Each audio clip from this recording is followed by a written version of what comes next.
By now you may have heard the news that Malaysia has crowned a brand new king, Sultan Ibrahim Iskandar of Johar. Even before becoming king, the Sultan, who is the head of the Johar royal family, was insanely wealthy and powerful. He is a billionaire who reportedly owns more than 300 cars and just about everything else that money can buy. But the new king is not without a controversial past and has some connections to some pretty evil historical figures, including Adolf Hitler himself. Sultan Ibrahim Iskandar, the 65-year-old monarch of Johor, Malaysia, who is worth approximately $5.7 billion, is not just a royal figure, but a symbol of luxury and grandeur. Sultan Ibrahim took his oath of office in a grand ceremony in October 2023, dressed in royal blue ceremonial attire. The event was an emotional one, bringing tears to his wife, Raja Zareth Sophia, who is a member of the Perak royal family and a writer known for her children's books. Malaysia has installed Sultan Ibrahim as its 17th king in a grand ceremony at the National Palace. Today's ceremony was held 6 months after the 65-year-old ruler of the southern state of Johor took the oath of office for a 5-year term. Malaysia practices a system of constitutional monarchy in which state rulers take turns to serve as king for 5-year terms. The traditional event showcased the rich history of the Malay Sultanate and was attended by hundreds of guests, including state rulers and foreign dignitaries.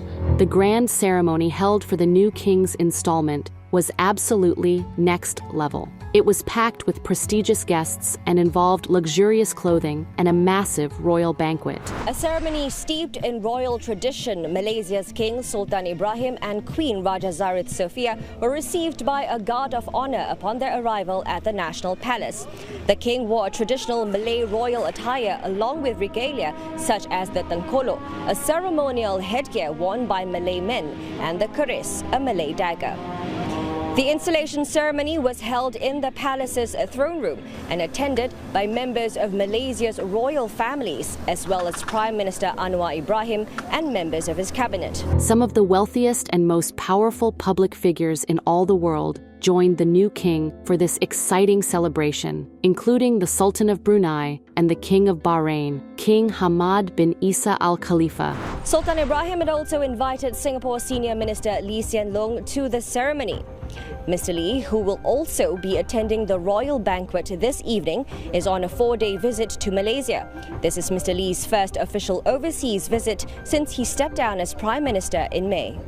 Malaysia's government operates quite a bit differently than other countries do. They have a rotational monarchy system made up of 9 different rulers. This basically means that the 9 rulers take turns sitting on the royal throne. Each of those turns lasts for 5 years. So now that Sultan Ibrahim is officially the new king of Malaysia, what does this look like for the future of the nation's politics? Well, we know that Sultan Ibrahim is pretty good friends with the former king, Anwar Ibrahim, so we can expect that he agrees with many of the former king's policies and will likely run things in a similar way. The king's role is largely ceremonial, but he is regarded as a protector of Islam and Malay tradition.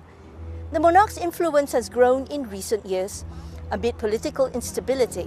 Due to this stability, the former king had to step to help make the determination about who should be the next ruler. This was necessary after the general election had ended with a hung parliament in 2022. The new king plans to take on a more hands-on approach during his rule and will continue to be an outspoken leader. Now that we know a little bit about how this man came into power, let's take a closer look into his controversial past and personal life. The 65-year-old leader is known for her passion for luxury cars and motorcycles, and he has quite the impressive collection. What does a man do when he has more money than he could ever dream of spending? Well, in the case of the new king, he apparently purchases the most flashy and expensive vehicles on the market. Among the prized items in his collection are a 1980 Ferrari Testarossa and a bright pink Rolls-Royce. But he's not just into the sleek, classic, and luxurious cars that you would imagine most billionaires driving. He's got a passion for anything unique and iconic.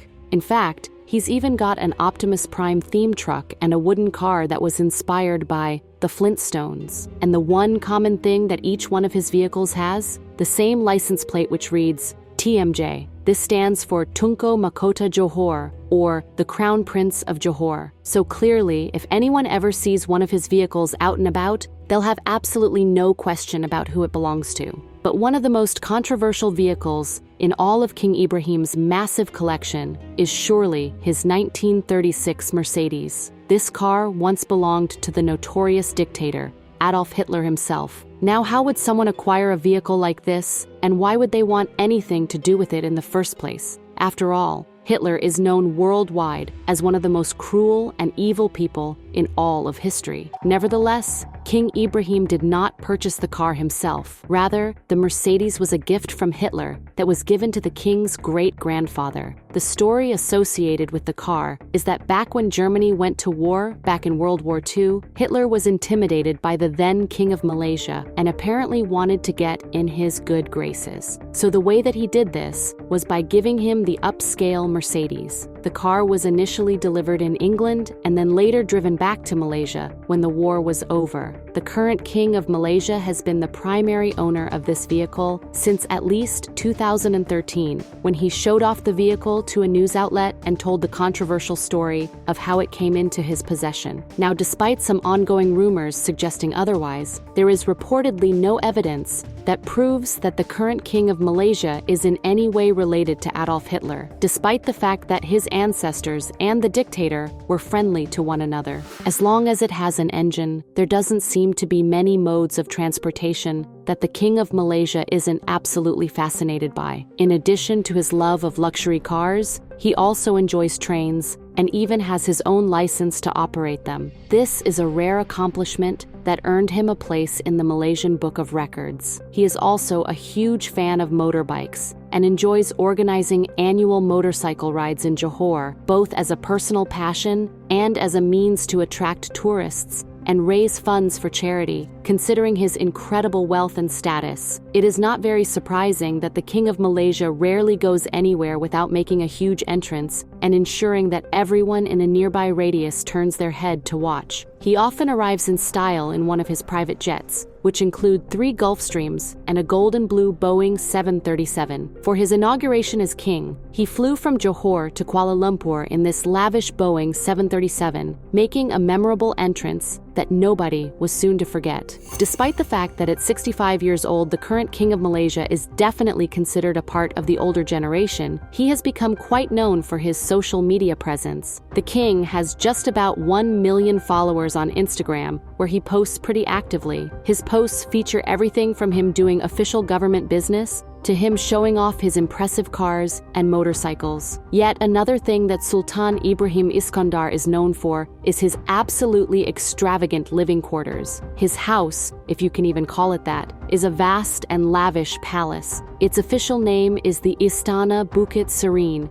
and after taking one look at it, you'll see that it is a home only fit for someone of the utmost royalty and wealth. The palace stands as a testament to his family's riches, complete with a crown-shaped entrance that exudes royalty. As if all the perks that come with being not only the king, but also the richest man in the entire country weren't enough, the Sultan also has his own private army, the Royal Johor Military Force, further highlighting his unique status among royals. While Sultan Ibrahim Iskandar only recently became the King of Malaysia, he's been a ruler and political figure for much longer than that. His background is a blend of Malay and British heritage, as his father, Sultan Iskandar Ismail, ruled Johor for nearly 3 decades and served as Malaysia's king in the late 1980s, while his mother, Josephine Ruby Trevo, was English. After their divorce, she returned to England. Sultan Ibrahim received a very strong education, attending school in Malaysia and later a military school in the United States, where he underwent special forces training. He completed 19 parachute jumps, half of them at night, earning the Green Beret and Wings, and became a member of the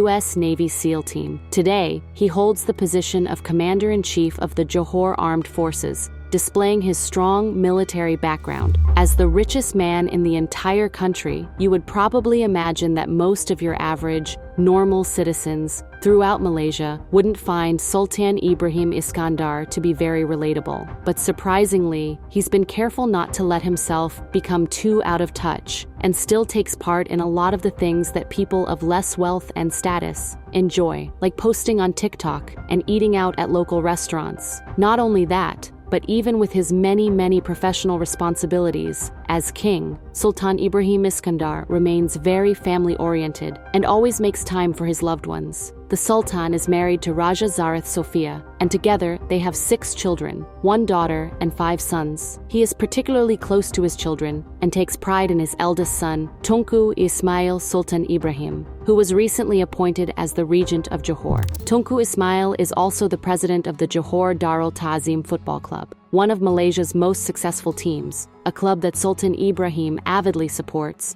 often attending their matches. Clearly, the current king of Malaysia did not get this far in life without high intelligence, experience, and shrewd business skills. He has major investments in various different sectors. He holds a significant 24% stake in U-Mobile, a major telecommunications service provider in Malaysia, and has invested approximately $588 million in various private and public companies. He also owns a 40% stake in Maharani Energy Gateway, an oil and gas company in Johor. His real estate portfolio is equally impressive, with $4 billion worth of land in Singapore. This land is under development, and once completed, it is expected to be half the size of Manhattan, with an estimated cost of $100 billion. This project has the potential to majorly boost the image of the royal family amidst the political uncertainties in Malaysia. However, just like any leader, Sultan Ibrahim has not been able to totally avoid controversy during his reign so far. His business activities have been criticized by some. The Malaysian constitution stipulates that the king should not engage in commercial enterprises, a rule that the Sultan and the Johor royal family seem to be skirting. Former Prime Minister Mahathir Mohamad has openly criticized this, arguing that royal involvement in business could lead to undue influence over the Malaysian people.